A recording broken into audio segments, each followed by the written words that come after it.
अपने अगले सेगमेंट की ओर।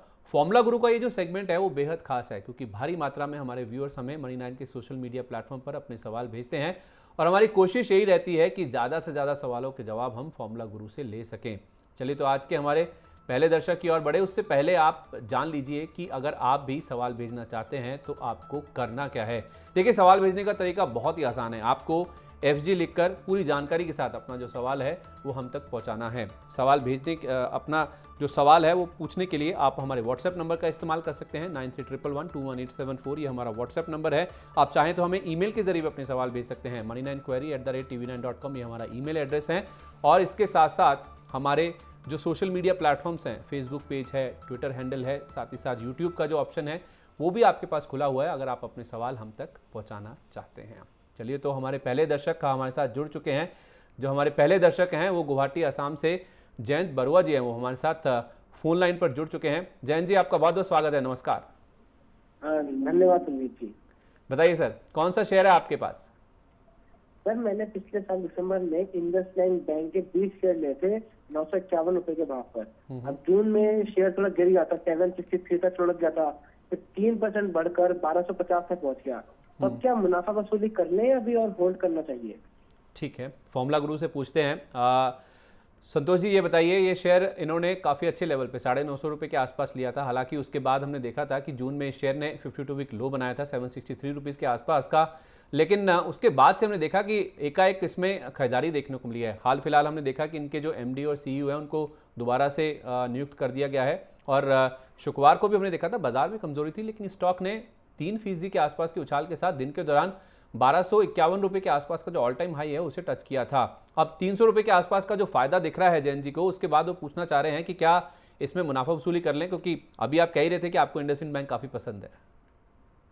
देखिए, मैं कहूँगा कि 1240 रुपये बैंक में काफ़ी अहम लेवल हैं, 1240 से 50 के आसपास। तो थोड़ा पार्शियल प्रॉफिट बुक कर सकते हैं। मार्केट में थोड़ा करेक्शन लग रहा है शॉर्ट टर्म में, तो शॉर्ट टर्म नज़रिए से ये प्रॉफिट बुक करें। लेकिन निचले स्तरों पे मुझे लगता है कि इस बैंक में रहना चाहिए, क्योंकि बैंकिंग एज ए स्पेस जो है काफ़ी अच्छा कर रहा है। लोन ग्रोथ अच्छी रही है बैंक की।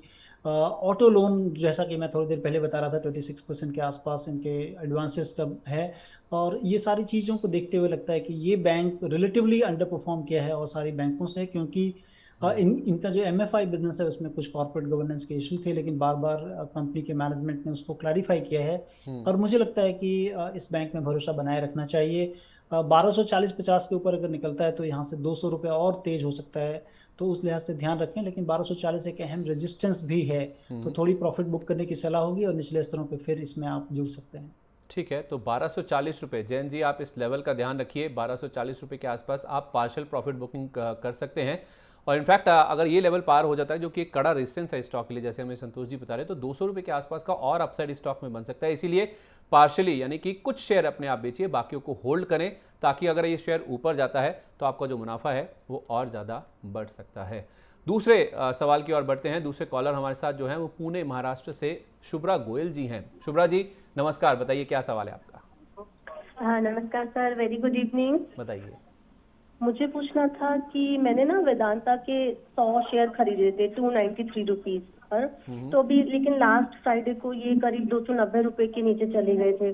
तो अब मुझे इसमें नहीं समझ आ रहा कि मुझे क्या करना चाहिए, तो मैं आपको पूछना था इस बारे में। शुभ्रा जी, आप कितना समय दे सकती हैं? आपका टाइम होराइजन कितना है इन्वेस्टमेंट का? सर मैं ले सकती हूँ 2 से 3 साल। चलिए, बहुत अच्छी बात है। 2 से 3 साल का समय है इनके पास। वैसे हम देखते हैं कि बहुत कम ऐसे हमारे व्यूअर्स या तो फिर निवेशक होते हैं जो इतना लंबा किसी भी शेयर को होल्ड कर सकते हैं। संतोष जी, हमने देखा था कि वेदांता में इस हफ्ते एक खबर आई थी कि इन्होंने फॉक्सकॉन के साथ जो सेमीकंडक्टर प्लांट लगाने के लिए करार किया था, उसमें इन्होंने गुजरात सरकार के साथ एक करार कर लिया है जिसमें इनको सब्सिडीज़ भी मिलेंगी। और इसमें इन्होंने ये भी कहा है कि 2 साल में ये प्लांट ऑपरेशनल हो जाएगा और 4 से 5 साल में ये जो प्लांट है वो शायद मुनाफे में भी आने की उम्मीद है, जिस वजह से हमने देखा था कि 2 दिन में ही जब ये खबर आई थी शेयर में 13% के आसपास का उछाल देखने को मिला था। लेकिन गुरुवार शाम को जब कंपनी ने सफाई दी कि उसकी जो अल्टीमेट होल्डिंग कंपनी है वॉल्केन इन्वेस्टमेंट्स, वो सेमीकंडक्टर बिजनेस संभालेगी, ना कि ये कंपनी, उसके बाद से हम देख रहे हैं कि लगातार इस शेयर में काफ़ी तेज़ बिकवाली भी देखने को मिली, मुनाफा वसूली काफ़ी हावी हुई है। तो शुभ्रा जी को क्या करना चाहिए? 290 रुपये के आसपास स्टॉक अभी अवेलेबल है।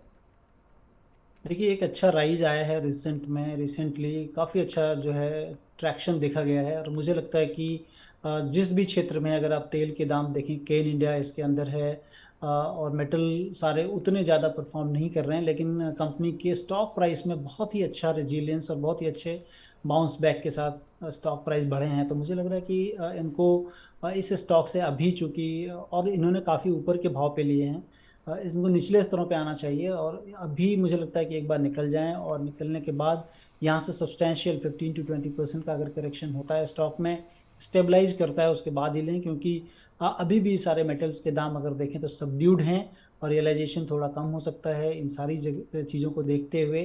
और प्राइस पॉइंट नीचे से काफ़ी अच्छा उछाल मिला है।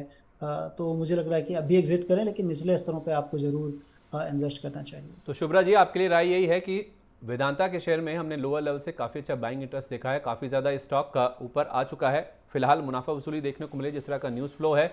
संतोष सर मान रहे हैं कि शायद हो सकता है कि 20% तक का जो करेक्शन है वो भी शायद स्टॉक में आ जाए, तो उस लिहाज से आप मुनाफा वसूल कर लीजिए और लोअर लेवल पे जब ये स्टॉक सेटल हो जाए, थोड़ा सा स्थिर हो जाए, उसके बाद आप चाहें तो दोबारा स्टॉक में निवेश के बारे में सोच सकती हैं। तीसरे सवाल की ओर बढ़ते हैं। उरई उत्तर प्रदेश से अभिषेक श्रीवास्तव जी ने ये हमें ईमेल के जरिए भेजा है। उनके पास IDFC फर्स्ट बैंक के 110 शेयर हैं जिनका खरीद रेट 62 रुपये के आसपास का है। वो इस शेयर को करीब 4 साल से होल्ड कर रहे हैं संतोष सर। अब ये शेयर करीब 51 रुपये के आसपास आ गए। नो डाउट लोअर लेवल से काफ़ी अच्छी रिकवरी स्टॉक में देखने को मिली है, लेकिन अभी भी ये शेयर उनको नुकसान ही करा रहा है। फॉर्मूला गुरु से वो सलाह चाहते हैं कि इस शेयर में उनको क्या करना चाहिए। इतना लंबा होल्ड किया उसके बावजूद भी करीब 11 रुपये के आसपास का लॉस हो रहा है। सर IDFC फर्स्ट बैंक में क्या राय होगी अभिषेक जी के लिए?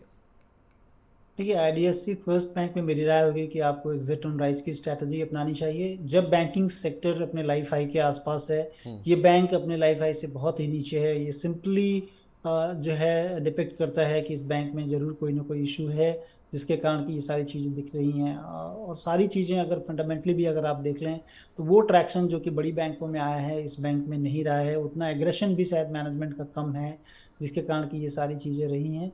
मुझे लग रहा है कि एग्जिट ऑन राइज होगा, और आपको बेहतर बैंक जैसा कि हमने थोड़ी देर पहले बताया, ICICI बैंक हो, कोटक बैंक हो, स्टेट बैंक ऑफ इंडिया हो, PSU में जाना है, बैंक ऑफ बड़ौदा हो, ये अगर आपको निचले स्तरों पे यहाँ से सब्सटैंशियल करेक्शन होता है अगर, तो शिफ्ट करने की राय होगी कि आप यहाँ से शिफ्ट करके, क्योंकि जो परफॉर्मेंस है फंडामेंटली कह लें, अदरवाइज मार्केट में भी चूंकि फंडामेंटल अच्छा है तो मार्केट भी उन सारे बैंकों को अच्छा लाइक करता है, प्राइस परफॉर्मेंस भी होती है, तो उन सारे बैंकों में आपको निवेश करना चाहिए और इससे एग्जिट ऑन राइज की स्ट्रैटेजी अपना लें। ओके, तो अभिषेक जी आपके लिए राय यही है कि हर उछाल पर, यानी कि एग्जिट ऑन राइज आपको कहा जा रहा है, हर उछाल पर आपको इस बैंक से निकलने की कोशिश करनी चाहिए और बेहतर विकल्प जो कि पहले भी डिस्कस किए गए हैं, काफ़ी सारे निजी बैंक और सरकारी बैंकों की बात संतोष जी हमारे साथ पहले भी कर चुके हैं, तो इस बैंक से निकलकर कोई भी राइज मिलता है तो दूसरे बैंकों में शिफ्ट हो जाएं, आपके लिए बेहतर रणनीति होगी।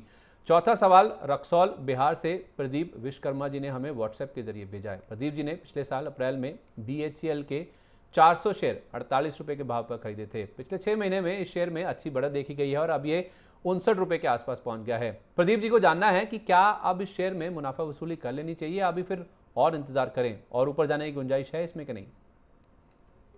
देखिए सबसे पहली चीज़ कि आपको जो गेन आया है वो चला नहीं जाए, उसके लिए 58 रुपीज़ का बाई क्लोजिंग बेसिस आप एक स्टॉप लॉस लगा लें। रही जहाँ तक बात इस कंपनी की भेल की, तो ये कैपिटल गुड्स सेक्टर में है और सबसे ज़्यादा और सबसे बड़ा अंडर परफॉर्मर रहा है। कैपिटल गुड्स शेयर अगर देखेंगे इन दिनों तो लाइफ हाई के ऊपर हैं। आप ABB की बात कर लें, सीमेंस की बात कर लें, आप चाहे एलिकॉन इंजीनियरिंग की बात कर लें, आप तो कोई भी बात कर लें किसी भी कंपनीज की, आप त्रिवेणी टरबाइन की बात कर लें, प्राज इंडस्ट्री की बात कर लें, जितने लोग भी हैं इस सेक्टर में, क्यों हैं? क्योंकि आप अगर देखेंगे तो जो यहाँ पे केपेक्स है वो बहुत बड़ा केपेक्स है, पूरी प्राइवेट का कह लें, सरकारी कंपनियों का कह लें, और केपेक्स में हेल्प करती हुई जो भी कंपनियां हैं वो काफ़ी अच्छा मुनाफा करने की उम्मीद है और कर रही हैं। ऑलरेडी चालू हो चुका है मुनाफा, उनकी बुक्स में दिख रहा है। तो वैसी कंपनियों के साथ रहें। ये अंडर परफॉर्मर के साथ मुझे लगता नहीं है कि आपको रहना चाहिए, क्योंकि पिछले 2 सालों में अगर आप देखेंगे इनको लॉस था, अभी धीरे धीरे रिकवर हो रहा है, अर्निंग वोलेटिलिटी बहुत ज़्यादा है। तो ऐसी जगह पे न रह के जहाँ पर अर्निंग स्टेबिलिटी हो और आपको फ्यूचर अर्निंग्स जो है जो फोर्सिबल फ्यूचर में अच्छी हो, वहाँ पर रहना चाहिए। ठीक है, तो BHEL एक अंडर परफॉर्मर है, यानी कि बाजार की तुलना में इसने खराब प्रदर्शन किया है, तो उस लिहाज से 58 रुपीज़। प्रदीप जी, आप इस लेवल को नोट कर लीजिए। अगर ये स्टॉक इस लेवल के नीचे बंद हो जाता है तो आपको अपना मुनाफा बुक करके स्टॉक से निकल जाना चाहिए, क्योंकि आपके जो मुनाफा है वो आपको प्रिजर्व करना है। ये बहुत ही अहम बात है, इसलिए 58 रुपये का लेवल आपको सुझाया गया है। आप चाहें तो कैपिटल गुड सेक्टर में अगर आपको रहना है तो कई सारे ऐसे और अच्छे नाम बताए हैं आपको संतोष जी ने, उन स्टॉक्स में आप चाहें तो निवेश कर सकते हैं। चलिए हमारे अगले दर्शक की ओर बढ़ते हैं। हमारे साथ यूपी से विपिन सिंह जी हमारे साथ मौजूद हैं। विपिन जी नमस्कार, कैसे हैं आप? जी सर, गुड इवनिंग। सही है। आपका पोर्टफोलियो कैसा कर रहा है सर? कौन से शेयर के बारे में जानना चाहते हैं? स्टील शेयर है एक सर, हम्म, जी एंटरटेनमेंट। वो हमने जो है 262 पे लिया है, ठीक है। 500 शेयर। अच्छा, तो इसको जो है कि हम निकलना चाह रहे हैं, तो क्या राय है इसमें? अभी जो है कि एक हफ्ते या 10 दिन के अंदर जो है इसमें क्या बन रहा है पैटर्न? ओके, ठीक है। आप ये बताइए मुझे विपिन जी कि आप इसे कब से होल्ड कर रहे हैं और कितना और आप इसे समय दे सकते हैं? और एक हफ्ते 10 दिन के लिए सर जी। अच्छा, अब आप मतलब इससे निकलना ही चाह रहे हैं, आपके पास ज़्यादा समय नहीं है, जी, तो जी, हफ्ता जी। 10 दिन की बात आप कर रहे हैं। संतोष सर, मैं आपसे जानना चाह रहा हूं कि काफ़ी लंबे समय तक इन्होंने स्टॉक को होल्ड किया है, लेकिन उसके बावजूद भी आप देखें इनको कोई फ़ायदा होता नहीं दिख रहा है, क्योंकि ये शेयर आप देखें अभी भी 260 रुपीज़ के आसपास ही ट्रेड कर रहा है और इनका एंट्री प्राइस 262 रुपये का है। तो विपिन जी, आपसे जानना चाहते हैं कि अब क्या करें? होराइजन बहुत छोटा है, 7 से 10 दिन का ही है। देखिए, इतने होराइजन में कोई भी चीज़ को प्रिडिक्ट करना बहुत मुश्किल होता है। इवन टेक्निकली भी मार्केट में करेक्शंस हैं। मैं कहूँगा कि चूंकि आपका होराइजन बहुत ही छोटा है, 250 रुपये का एक stop loss by closing basis बना के रख लें इसमें। अदरवाइज अगर आप थोड़े लंबी अवधि का मीडियम टू लॉन्गर टर्म कह लें अगर है, तो इसके टेक्निकल फॉर्मेशन काफ़ी अच्छे बने हुए हैं। मुझे लगता है कि 300 से 320 रुपये तक जाने की जो है उम्मीद हो सकती है इसमें। लेकिन आपको आपका investment horizon at least 3 to 6 month कम से कम भी अगर हम लें तो होगा। उस नज़रिए से। और फॉर्मेशन अच्छे हैं, कंपनी में न्यूज़ काफ़ी अच्छी है, क्योंकि सोनी के साथ जो मर्जर अनाउंसमेंट हुआ है, ये सारी चीज़ों को लेकर एक कंसोलिडेशन देखा जा रहा है। लेकिन आपको नज़रिया थोड़ा बदलना पड़ेगा। और जो है या तो निचले स्तरों पे मिले, आप 50 आपका ट्रिगर हो, आप निकल जाएं। लेकिन मुझे लगता है कि इस स्टॉक में कहीं ना कहीं निचले स्तर पे आपको एकदम बने रहना चाहिए। आपको यहाँ से 10 to 15% में मिल जाता है तो वेल एंड गुड, बहुत अच्छा होगा। 300 से 320 के टारगेट के लिए एकदम शॉर्ट नज़रिया है, 250 लगा के रखें स्टॉप लॉस। ठीक है विपिन जी, आपके लिए राय यही है, क्योंकि जिस मर्जर की बात अभी संतोष सर कर रहे थे उसको लेके सीसीआई ने कुछ कंसर्न्स रेज किए हैं, कुछ चिंताएं जाहिर की हैं, उसको ये कंपनी एड्रेस करने की कोशिश कर रही है, जिस वजह से हमने देखा है कि स्टॉक में कुछ करेक्शन देखने को मिला है। लेकिन आपका चूंकि नज़रिया बहुत छोटा है, 7 से 10 दिन का है, तो संतोष जी कह रहे हैं कि आप 250 रुपये का स्टॉप लॉस लगा के इसको होल्ड कर सकते हैं। थोड़ा सा आप अपना नज़रिया बढ़ा लीजिए, मीडियम टू लॉन्ग टर्म, या तो फिर 3 से 6 महीने भी अगर आप कर लेंगे तो संतोष सर बता रहे हैं कि टेक्निकल फॉर्मेशंस अच्छे हैं स्टॉक के। 300 रुपये से लेकर 320 तक के जो on the higher side levels हैं वो स्टॉक में देखने को मिल सकते हैं। अब फैसला आपका है कि आपको 7 से 10 दिन होल्ड करना है तो 250 रुपये का स्टॉप लॉस लगा लें। थोड़ा सा लंबा नजरिए रखें तो 300 से लेकर 320 तक के जो लेवल्स हैं वो भी जी एंटरटेनमेंट के स्टॉक में देखने को मिल सकते हैं। अगले सवाल की ओर बढ़ते हैं। मुजफ्फरनगर यूपी से सरिता सिंह जी ने हमारे यूट्यूब चैनल के जरिए ये सवाल हमें शेयर किया है। उन्होंने पिछले साल जुलाई में बायोकॉन के संतोष सर 50 शेयर खरीदे थे, 388 रुपीज़ ये उनका एंट्री प्राइस है, पर शेयर अब 300 रुपये के भी नीचे फिसल गया है। हाल में बायोकॉन बायोलॉजिक्स में जो ब्राइबरी की खबरें सामने आई थी उस वजह से इस शेयर में दबाव देखने को मिला है। अभी ये 290 रुपये के आसपास है। सरिता ये जानना चाहती हैं कि क्या शेयर में एवरेजिंग कर सकते हैं, क्योंकि इनका जो एंट्री लेवल है वो ऊपर का है और शेयर 300 रुपये के भी नीचे आ चुका है। देखिए, एवरेजिंग करने की सलाह नहीं होगी, क्योंकि अगर स्टॉक को देखेंगे तो इसमें लोअर लोज और लोअर हाइज बनते जा रहा है और बराबर जो है स्टॉक तो सुर्खियों में रहा है, और उसके कारण जो है इसमें काफ़ी पिटाई देखी जा रही है।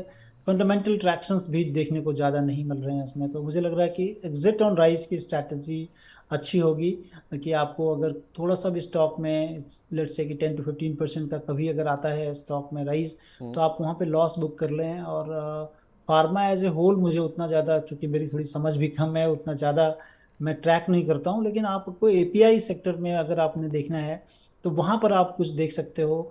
मुझे जुबिलेंट इंग्रेविया अच्छा लगता है, अगर इस लेवल पे है तो आपके सारे स्टॉप मतलब लॉसेस कवर हो सकते हैं। इवन अगर एपीआई में और कुछ देखना है तो आप निचले स्तरों पे, यहाँ पे नहीं, आरती इंडस्ट्री को देख सकते हो। अगर यहाँ से एक सब्सटेंशियल करेक्शन होता है, चूंकि मार्केट में करेक्शन है, तो आरती इंडस्ट्री भी देखा जा सकता है। ओके, तो बायोकॉन के जो टेक्निकल फॉर्मेशंस हैं, यानी कि तकनीकी नज़रिए से ये स्टॉक कमज़ोर है, लोअर हाइज लोअर लोज बन रहे हैं, यानी कि हर आप देखें गिरावट के बाद नई जो गिरावट है उसके नीचे ही बनती है। तो उस लिहाज से देखा जाए जो लेवल्स हैं वो यही इंडिकेट कर रहे हैं कि स्टॉक से आप निकल जाए, बेहतर नीति होगी।